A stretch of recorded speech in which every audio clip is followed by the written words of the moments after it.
There you And go. can everybody see the screen like that I'm sharing? Or are you just seeing faces? We got a note taker. I can see your screen. Yes, it looks good to me. Okay, good. Well, yeah, we can wait. Maybe we'll do a little introduction on kind of how we've come to know one another, and maybe you could talk a little bit about what you were doing in Texas before you moved up to Wisconsin. Does that Sure. sound fun? Yeah. Yes, you go first. Okay. Well, hello everyone. My name is Jason Rady. I'm here with the Madison Mycological Society. Um, And this is number two of our speaker series. And basically, we're trying to get different voices in the mycological community. Last time we had Aishwarya, who me and Angel were just talking about, who discussed invasive golden oysters. And today we have the pleasure of hosting Angel, who I used to collaborate with closely when I lived in Texas, in San Antonio. And Angel and we worked on the Spent Block program, which is a really cool program. Basically, it enables people to get access to spent mushroom blocks from mushroom farms that would otherwise go to a landfill.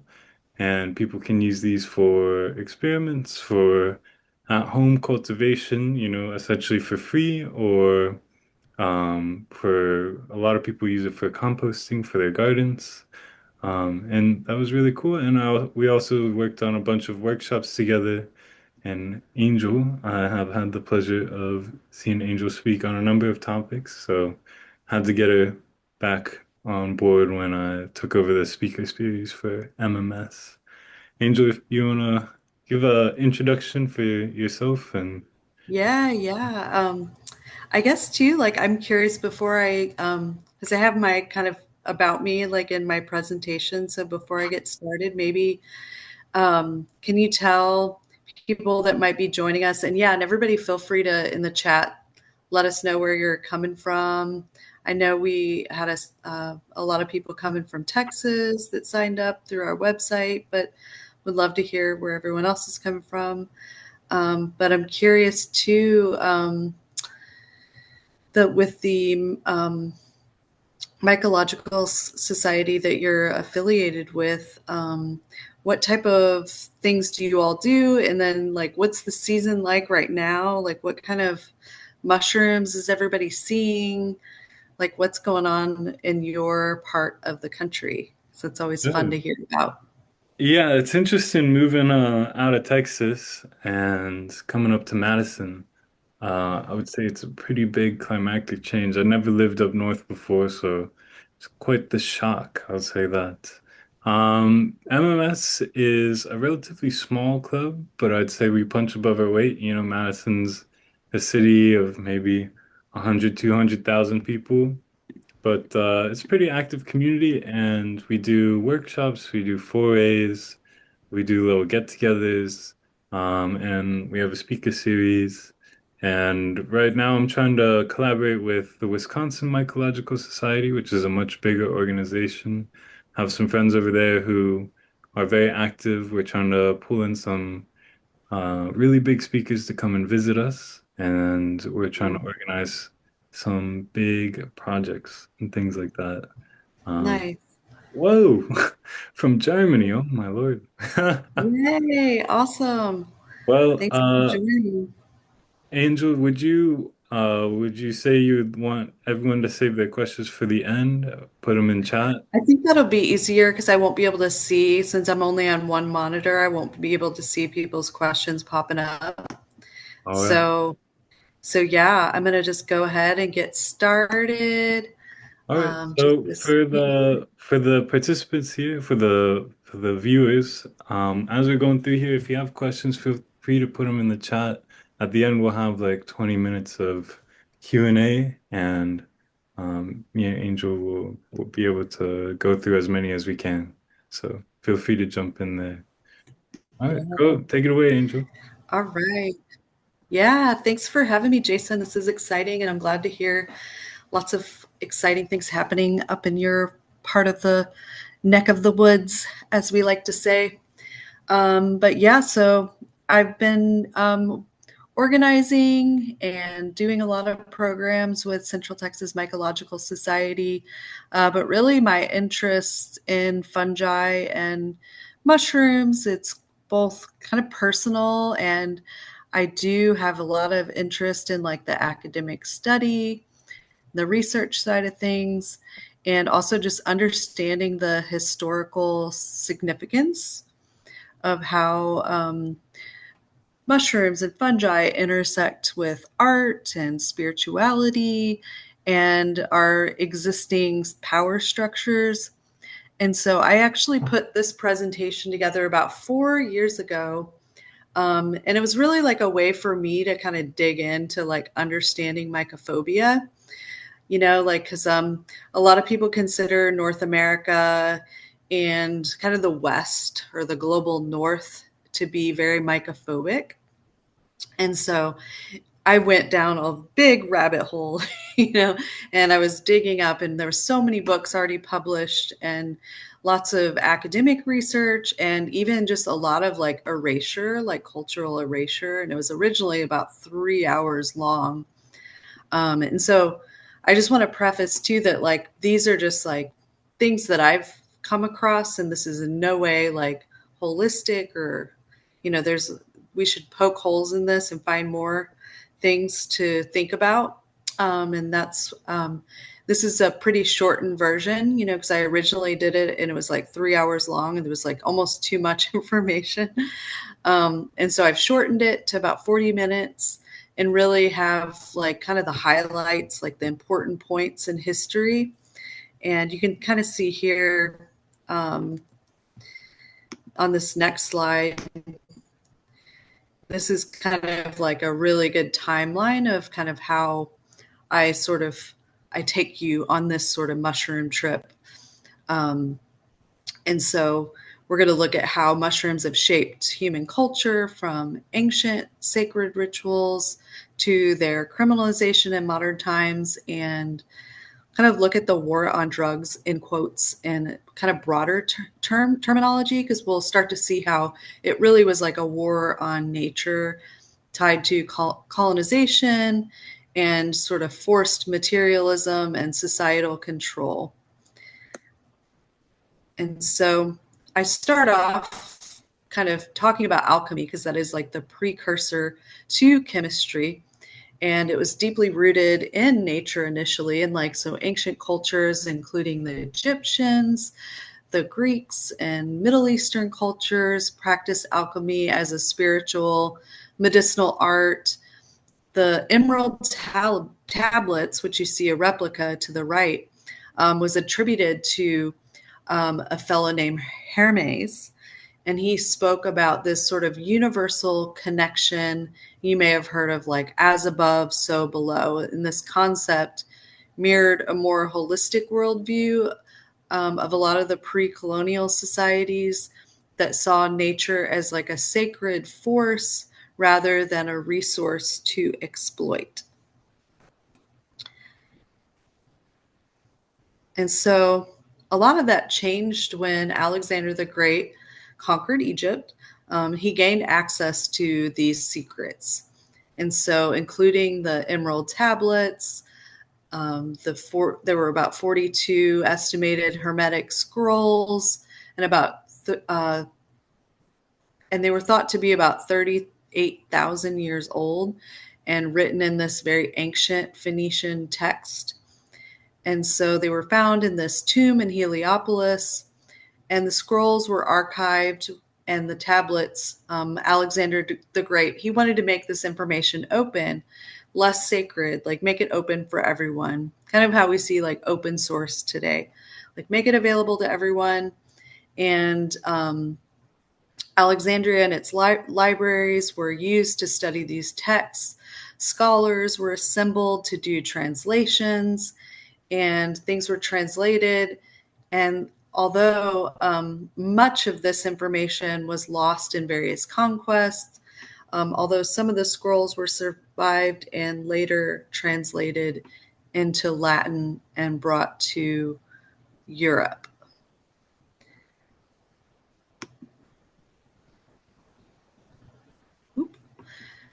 So some alchemists experimented with fungi and they recognized its transformative properties, but much of this knowledge was lost or suppressed by religious authorities.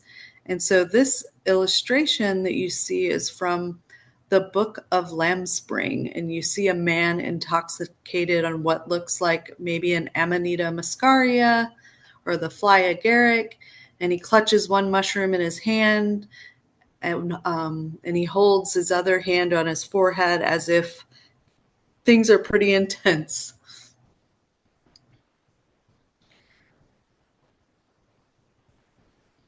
And so throughout history, mushrooms have played a pretty significant role in spiritual, medicinal, and cultural traditions across Asia, Europe, and Africa.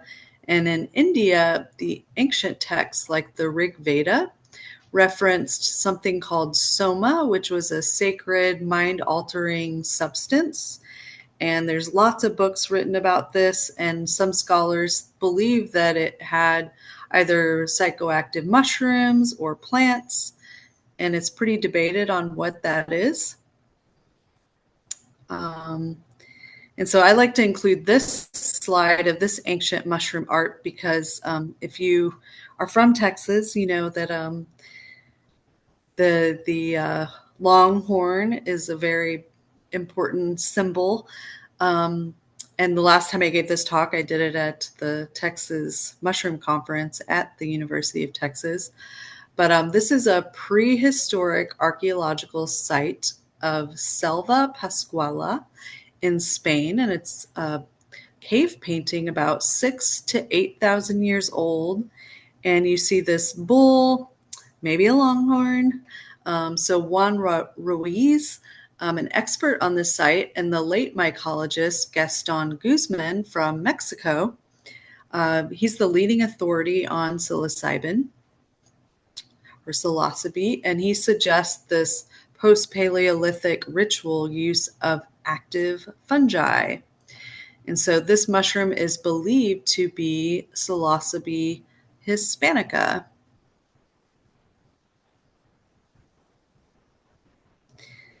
And in Africa, indigenous groups use mushrooms both in food and medicine, with some traditions linking them to spiritual visions and ancestral communication.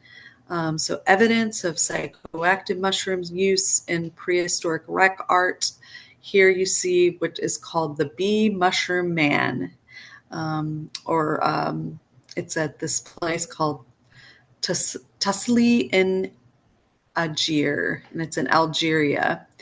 And if you listen to the podcast, Hamilton Morris's podcast, he recently had some young, very young mycologists, and I think community mycologists, like self-taught mycologists, that have helped name.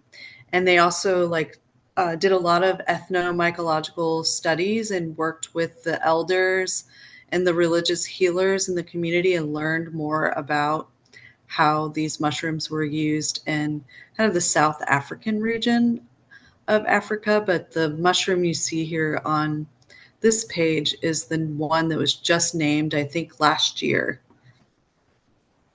So it's considered a new species. And so in early civilizations, the Egyptians, the Greeks, the Romans regarded mushrooms with a mix of reverence and restriction. The ancient Egyptians called mushrooms the son of gods or the plants of immortality because they did not have seeds and grow like other plants. And at the time, you have to remember there was no microscopes or ways to see spores. And so they believed that their storm god Set created mushrooms by hurling lightning bolts to the earth. And now that we're learning more about the nitrogen cycle and how it electricity, electrical storms increase the nitrogen in the rainwater. Those things have scientific basis. But you can see here some hieroglyphs that were carved about 4,600 years ago, and it depicts Set, the storm god, giving mushrooms to a pharaoh.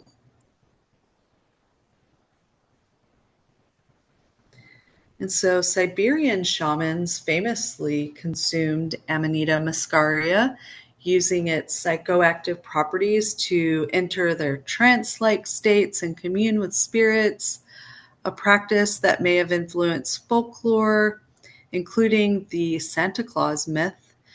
And so, across these regions, mushrooms were not merely food, but powerful tools for healing, insight, and connection to the divine, shaping cultural beliefs for millennia.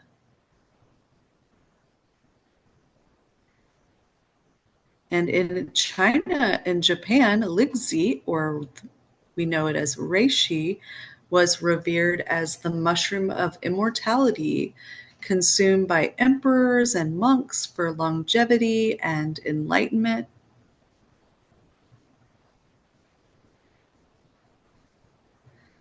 And similar archaeological evidence suggests many ancient cultures from Mesoamerica to India to even the Easter Islands shared mushroom based belief systems. And like Soma, and we've all seen these mushroom stones from the region known as Guatemala today.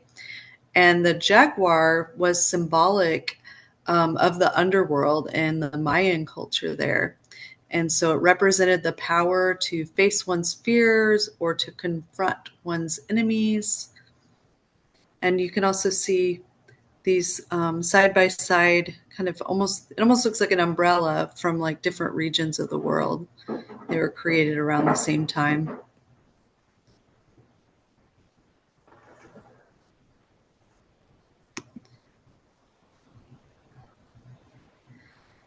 And so statues and codices depicted mushroom deities and their sacred use of psilocybe mushrooms by indigenous Mesoamericans for their spiritual and ritualistic purposes, both in the Aztec and the Mayan religion or traditions.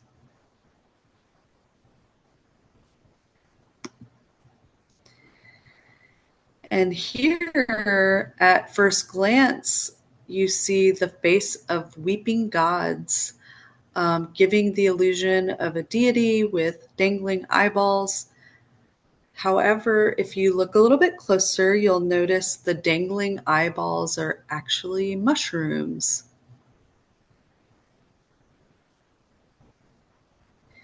And in ancient Greece, mushrooms were linked to mysticism and fertility rites, while Romans saw them as elite delicacies, sometimes even tools of intrigue.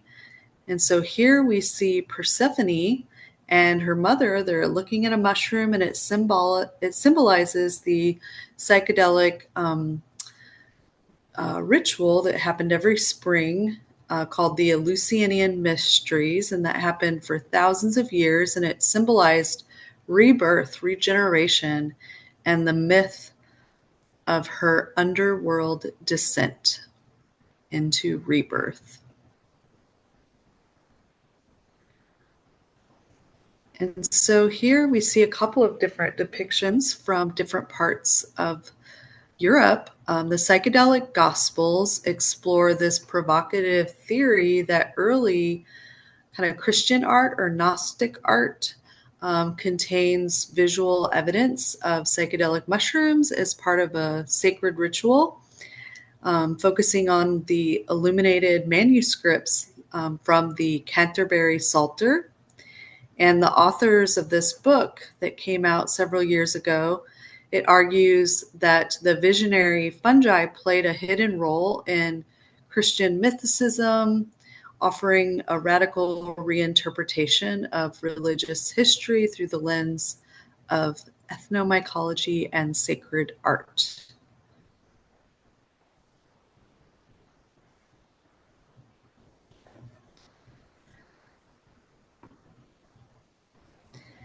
And so, as to eliminate these very indigenous and regional spiritual practices, the Inquisition and the witch trials targeted herbalists and healers, many of whom worked with fungi and plant medicine.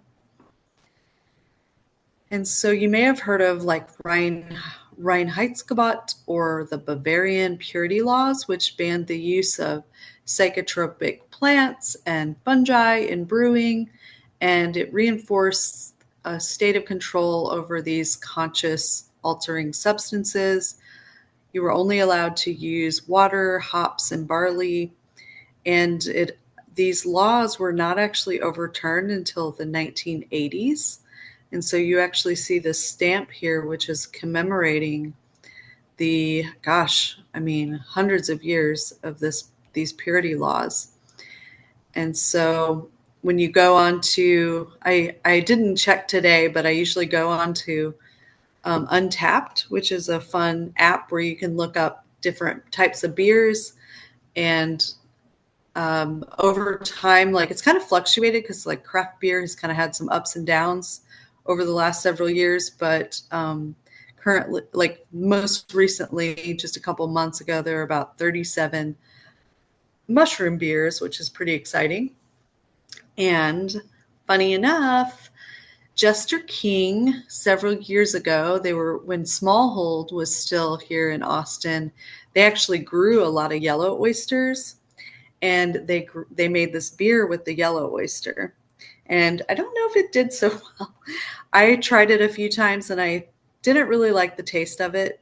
I also am not a big fan of yellow oysters, but the beer kind of had a very slimy, mostly from the beta glucans, how it makes things very slimy. It just didn't have a cool mouthfeel. That was my biggest complaint. But yeah, it mostly just tasted like beer with slimy beta glucans in it.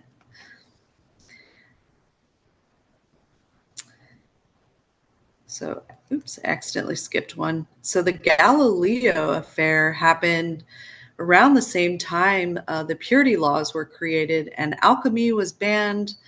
It was a practice that was considered heresy, seen as subversive, and it threatened the Catholic Church and the crown. And so at the time, a lot of alchemists, they were forced underground. Um, and as we know, when those sort of things happen, there's a lot of more danger that becomes involved. But there was a lot of fear by the power structure at the time that, and the focus of alchemy was really to try to find gold, try to find a way to make gold from other elements. And so there were fears of gold devaluation. If the laymen were able to figure out how to make gold from any base metal. And so these earth-based spiritual views also were considered, like it implied like this idea of heliocentrism, which is what Galileo was jailed for.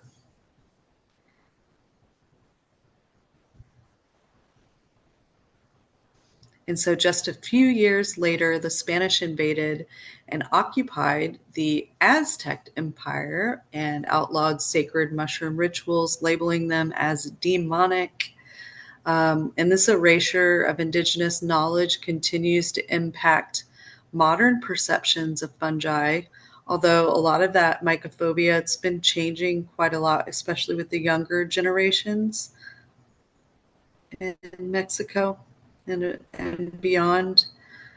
So in both Europe and in Salem, in the New World, people started to have visions when drinking beer from the mandated ingredients in beers. Some historians link the Salem witch trials to ergot poisoning. And ergot is a fungus that is the precursor to LSD. You can see a picture here of it growing on barley, and it can grow on different types of grasses. And so there was so little, as you can imagine, known about fungi at the time. So people were just called witches and burned at the stake. So by the 18th and 19th century, Western societies viewed mushrooms with suspicion. There were a lot of famous deaths from mushroom poisoning, such as Roman Emperor Claudius. And this really reinforced mycophobia.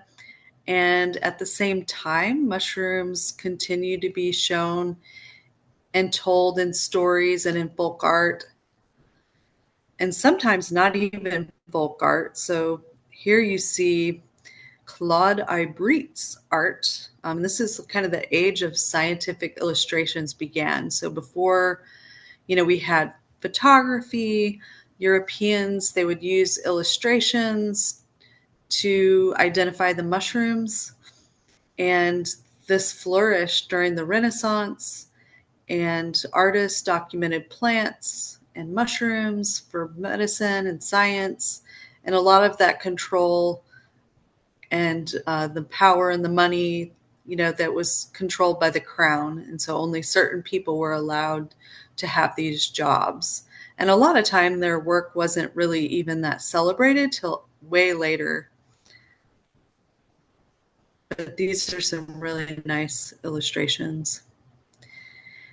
And they did not come without error. So here we see two illustrations from the 1800s from a field guide that incorrectly identified the death cap, or Amanita phalloides, as Amanita mappa, which contains no toxins. And so I included this old poem as well from Meg Beadle. That was another way for people to learn about what was edible and what was not. So here we see Adolphe Milot, a French scientific illustrator and amateur mycologist. He created some really beautiful, detailed mushroom illustrations in the 19th century that you can probably find on a canvas bag. I see these on t-shirts, even posters. You can find them to this day. Same with this artist, Ernst Haeckel, a German biologist, and he revolutionized the study of mycology, marine biology, through his intricate, almost surreal illustrations. And so these started to come up. This was after the microscope was invented, and it allowed him to kind of see these never before parts of fungi. And so they create some really beautiful detail and imagination. And so his work, particularly in this book called Art Forms in Nature, merged science with art, inspiring both scientific inquiry and later the Surrealist movement. And so Haeckel also coined a lot of biological terms and charted life's interconnectedness in beautiful form. So here we see the well-known children's author Beatrix Potter. She was a keen observer of the outdoors, especially looking at fungi and lichens. And she created over 350 detailed illustrations in the 1890s before she became a writer. And despite all of these barriers that women faced at the time, she submitted scientific work to the Linnean Society in 1897, though it had to be presented by a man. And Potter later became a successful author and used her royalties to purchase her farm, which is very uncommon at the time for a woman to own property. Her mycological art, unpublished in her lifetime, is now celebrated posthumously. And so during the Victorian period, artists really got into painting fairy rings of mushrooms, kind of depicting sort of a very mix of enchantment and phobia. Lots of superstitions, warned against entering the fairy ring. There's a really cool Wikipedia that you can read about all the different theories of what it means to step into a fairy ring, some good, some bad. And it changes like every border, and even the moving borders at that time, it would change depending on what country. Um, so Disney got into the fairy game in 1940 with the Fantasia film. And at the time, it was considered a masterpiece in animation and composition. It featured dancing hippos, fairies, and mushrooms to Tchaikovsky's Nutcracker Suite. And strangely enough, the animators found inspiration for their movement of mushrooms from the Three Stooges, which I found to be really weird. But I can kind of see it when I go back and watch it. I'm like, oh, I can see that.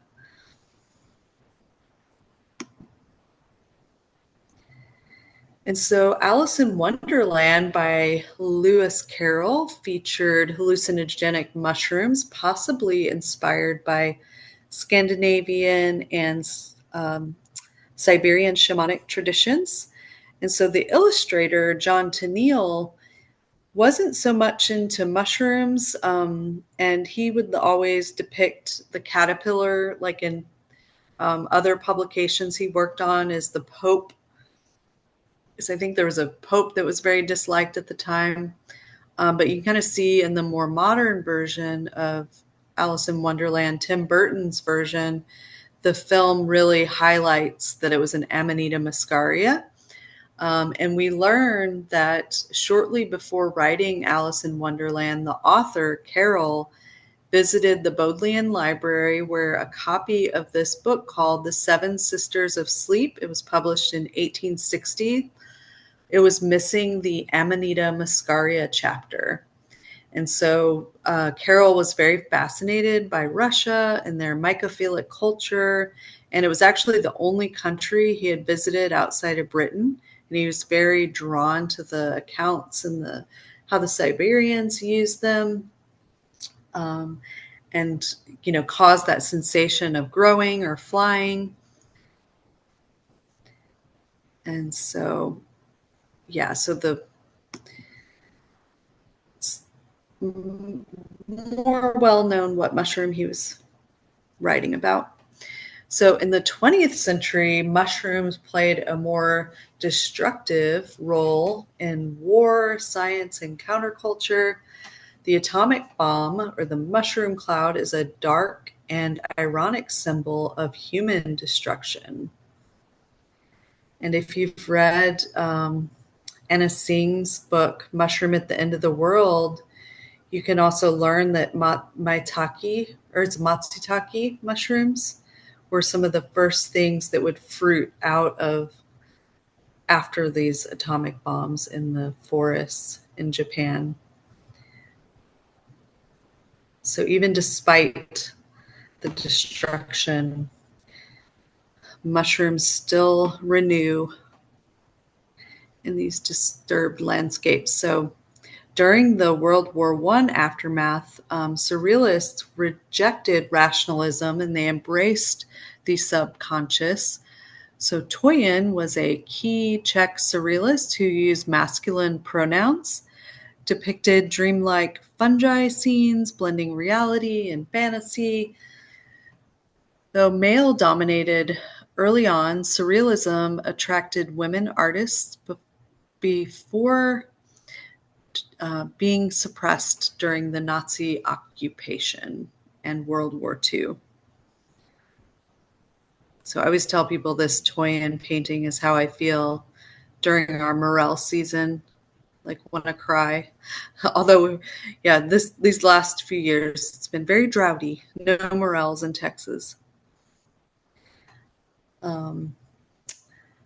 So currently at the New York State Museum, you can see an exhibition called Outcasts, which includes Mary Bannon's World of Mushrooms, which explores the contributions of this 19th century mycologist. So Banning identified 23 new species and completed one of the first guides to mushrooms in North America.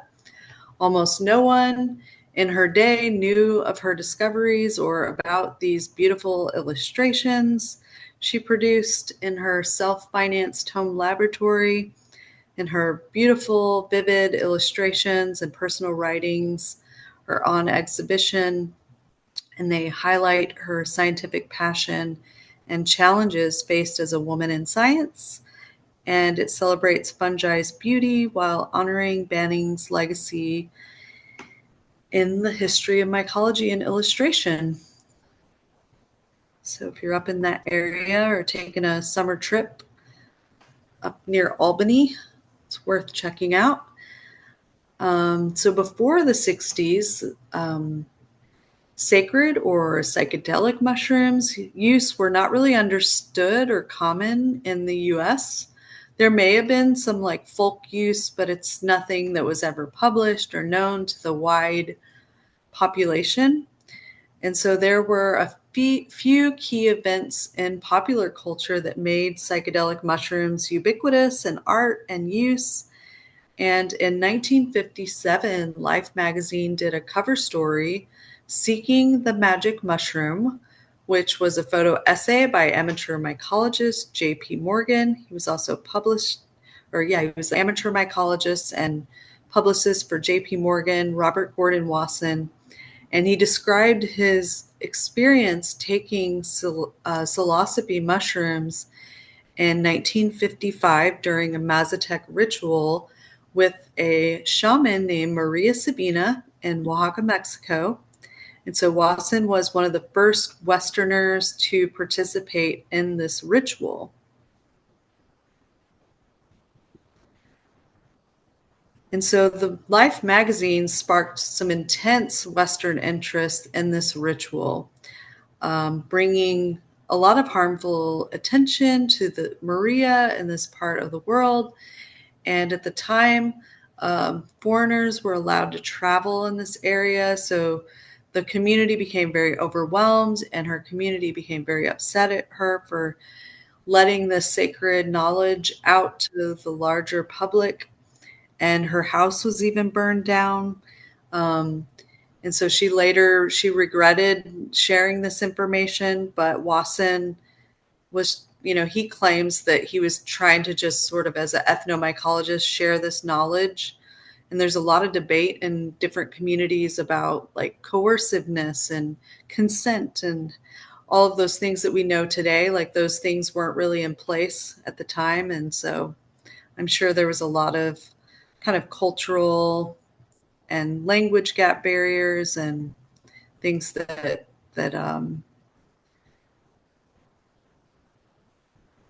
make it very murky.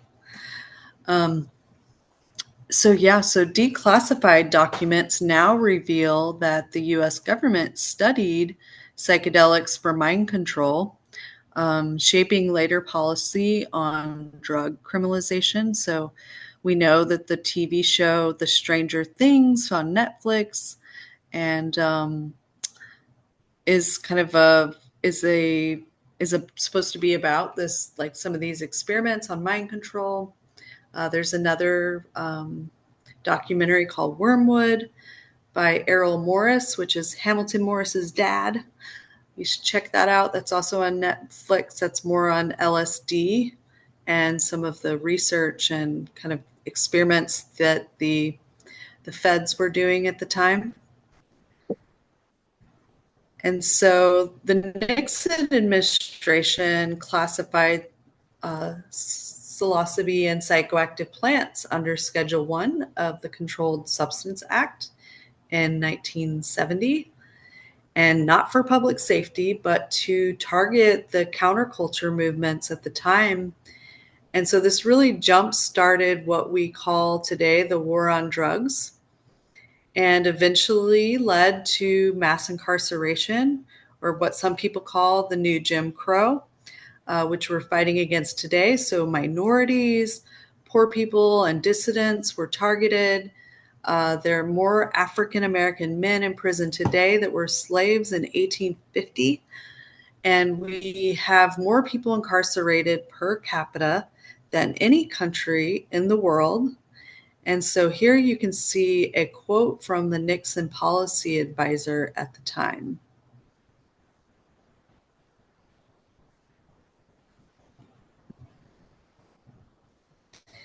So, despite all of this criminalization, mushrooms have persisted in contemporary culture. The Super Mario Brothers introduced millions to the ideas of mushrooms granting powers.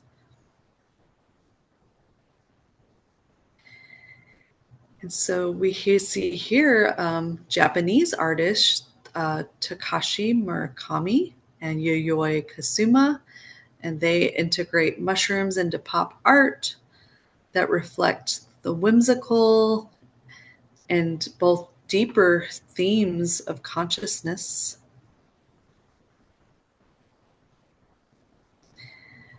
Artists like Chris Drury and Sarah Alhupura from Finland, they use mushrooms to critique ecological destruction and celebrate fungi's role in regeneration.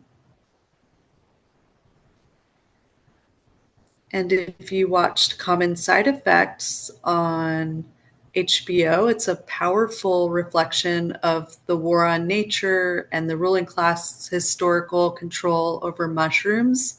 And so, through storytelling and symbolism, it reveals how fungi have been criminalized, suppressed, misunderstood, not for safety, but to maintain power, sever spiritual ties, and limit access to natural healing and autonomy. So, in conclusion, the war on drugs is ultimately a war on nature, one that disconnects us from the sacred and ecological wisdom of fungi. As we face environmental crises, we must shift our mindset of dominion to one of collaboration and kinship with nature. And now we can do some questions. Awesome. Thanks for that talk. That was wonderful, Angel. That's we still got some time here, about 15 minutes. So I'd love to open it up to the participants here if anyone has any questions or comments that they'd like to make. Um, you can put it in chat or you can hop in. I can facilitate reading it if you like. Um, I got a question for you, Angel, though, to start us off. Yeah, I yeah. suppose the first thing that comes to mind is how did you get into this topic for those who weren't here at the very beginning? Yeah. Yeah. So for me, and this was kind of pre-pandemic. My grandparents, they are from what's now Romania, but it was Transylvania, and I didn't grow up around mycophobia, and I just immediately did never felt fear of fungi. And so when I, started to be around more people that were interested in fungi, I started to see this phobia and I wanted to understand it a little more. And I also knew about a few regional parts of the world where they really held them sacred, but I knew that this happened all over. It wasn't just Oaxaca, Mexico, and these very epicenter things that are kind of more closer to my geographical region now. Um, I had heard about the theories, or not necessarily theories, but like the even like Robert Gordon Wasson, I think he wrote a book about the Siberian different tribes in the Siberian part of the world. Um, but yeah, so once I started to dig in, I was wowed by like how much, and it was a way for me to kind of just take all this disparate information that I knew little bits about and try to understand it better. Um, but yeah, it was one of the first things that I did first classes that I put together for Central Texas Mycological Society. So I had a background in art, more like digital art and animation. I did animation for the web whenever you could still do that. Like you still can, but it's like a little different. like I was using a technology that's now pretty obsolete.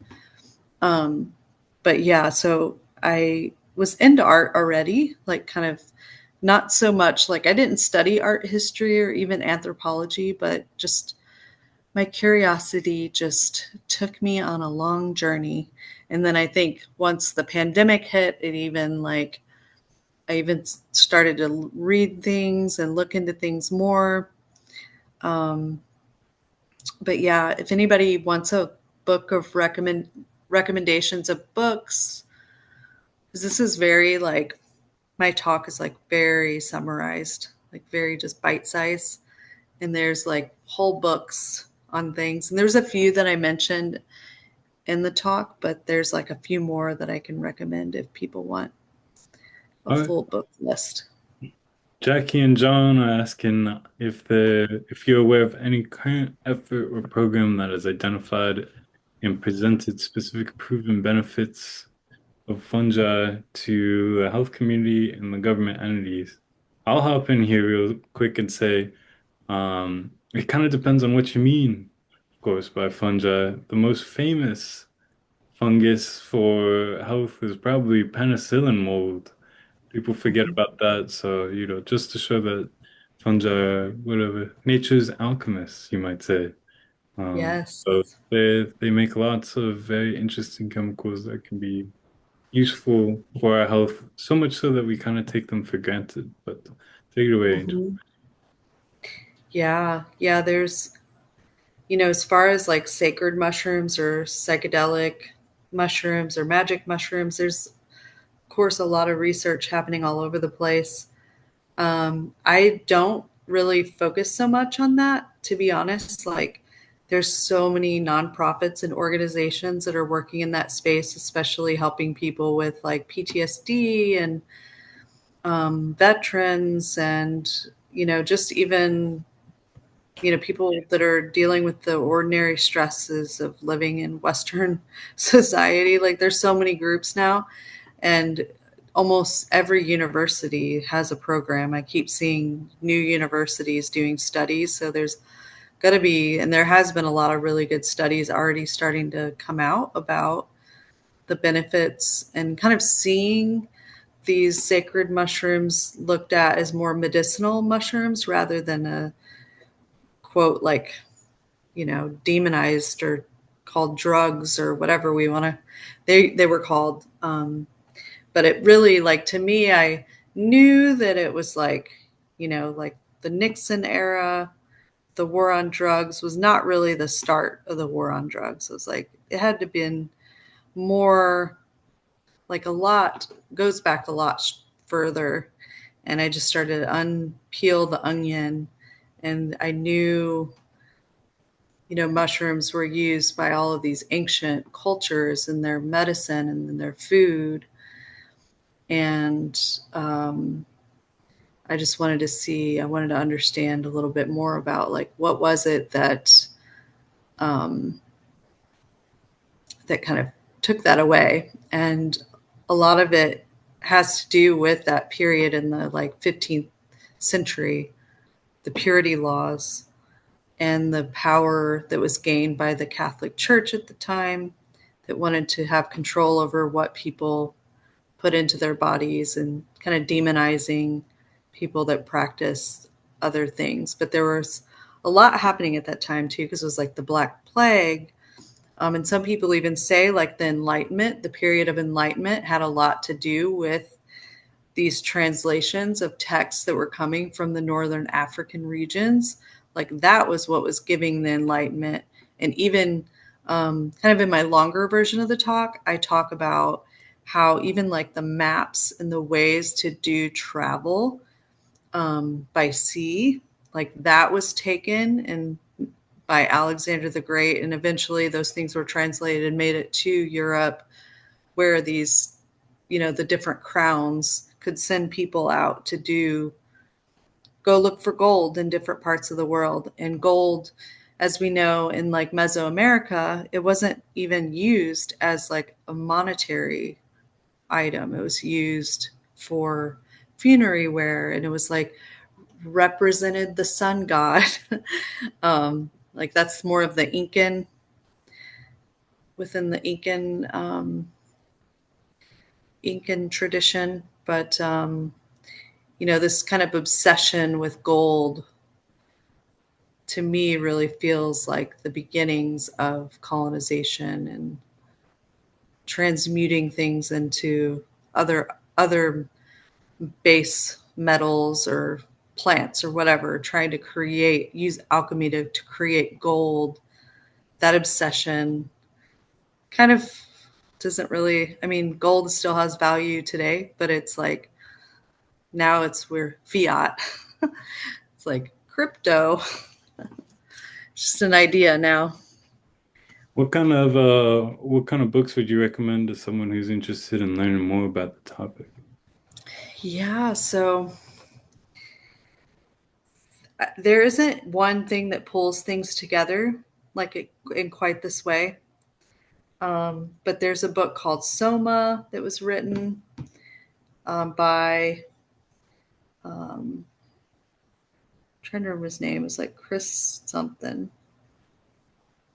And the psychedelic gospels is very interesting for sure. Um, there's, what was the other one that I had in there? It was more about like plant use by the plant use by the what am I trying to say? By Lewis Carroll, the author of Alice in Wonderland, like Well, Seven Sisters of Sleep was the name of it. if once this is done, you could write it down and perhaps send Yeah, out a little news blast when we release the presentation. Some yeah. I have a bunch of pictures of the books in the longer version that I can pull up and send over. All right. Does anyone else have any other questions or final comments? I have a quick one. Um, you talked about ethnomycology and Mhm. like the fly agaric and reishi. What like what sticks out to you in that field right now? Like what's I don't know, what's hot? What seems I don't know, Yeah. buzzing around. It's really interesting. I'm really fascinated. Yeah. So with the fly agaric, I'm really kind of wowed by people's interest in that. So we had Dr. It's about 3 years ago, Jason. He wrote the compendium. It was like a compilation of a bunch of work, like both ethnomycology, scientific research on the use of the fly agaric. And it was our most popular, like so many people have watched this on YouTube, and like still today, like people are sharing their recipes for using it for all of these different things. Like people use it for depression, help with sleep. Um, and it's been kind of controversial more recently too, because you may have heard about, there's this mushroom chocolate company that said they were using the Amanita muscaria mushroom in their chocolates, which is a legal substance. It's not under Schedule 1. And some people died. And it turned out these chocolate bars didn't even have the Amanita muscaria in them. And so it was big kind of deal in the kind of toxicity. I mean, just the mushroom community in general, especially for people that use it in the right amounts and use it when it's kind of decarboxylized, like the way that even the traditional use of the mushroom, like the shamans would heat up the mushrooms through either drying them or even boiling them to get the ibotenic acid to turn into the muscimol, which is, um, from what I understand, it like mimics kind of GABA. It's similar to alcohol. Like it does the same thing, kind of makes you woozy, drowsy, but also like people say it makes you feel big, like flying, and might help you sleep. And at small doses, I know like people claim it really helps with depression, and people even say it's like good for like a salve, like using as a muscle relaxer, like on your, like as a lotion or salve. So the medicinal uses are wide, but that's fascinating. And of course, like as I was saying, like with psilocybin, there's like so many people excited about researching and finding these other species. And I mean, the this goes back, like you kind of see how like even back in the 60s and 50s, like or after Robert Gordon Wasson wrote this book Soma and did this article in the Life magazine, it just created a craze. So there's people, um, mycologists that are no longer alive that dedicated their life to traveling around the world and discovering new species of mushrooms that have psilocybin in them. And of course, now um, with the means, the technical means that we have to like extract things and even try to like synthetically replicate things, like there's a big competition happening. And there's even parts of the world where people in like Oaxaca, like they don't want sort of quote unquote colonizers coming and taking their mushrooms and then extracting the medicines out of them and using them, even though this medicine is kind of found all over the world. As I kind of showed in this presentation, like this chemical compound is in a lot of different mushrooms, like all over the place, but there's, different variations of it. And if you've ever been to like any kind of trade shows that are just focused on psychedelics, like the genetics, like people are nerd out on this stuff. It's not my world. Like I'm kind of like, for me, like I want to participate in these discussions when we're talking about reciprocity and trying to heal the damage that has been done um, to communities that have have been kind of hurt by colonization. Um, but as you can see, it's like pretty wide. I mean, and it, from what I understand, even during the Cold War, or even no, like pre-Cold War, in Siberia, supposedly shamans were even like thrown out of planes by, um, their power structure. So it's like the ruling class is not just like, you know, the people we know. It's like in all cultures, like we have it threaded throughout the planet, like people that have these relationships with fungi and plants in different ways. Like it can be used to kind of manipulate and control. So I'm always like, keep it underground, like the mycelium. Don't a lot of this legalization, I feel like a lot of it will backfire, but in bad ways. Like, If I could jump in here, I got some book recommendations for you if you're interested in this kind of thing. Um, I think the first one here is here. Let me send it to you. Fly Agaric, a compendium. That's a book about just Amanita muscaria and like ethnobotany. It's a deep dive on just that one species that Angel's talking about from Siberia. And the second one is called Shroom, which is ethnomycology, but I guess more of like a modern ethnomycology about uh, psilocybe species. So it's about, something that Angel covered as well about how quote unquote magic mushrooms became popular in North America. Those are cool, but honestly, there's not a lot of people who do ethnomycology, you know. mm-hmm. There's not a lot of people who do mycology. So you take that Venn diagram and you cut it.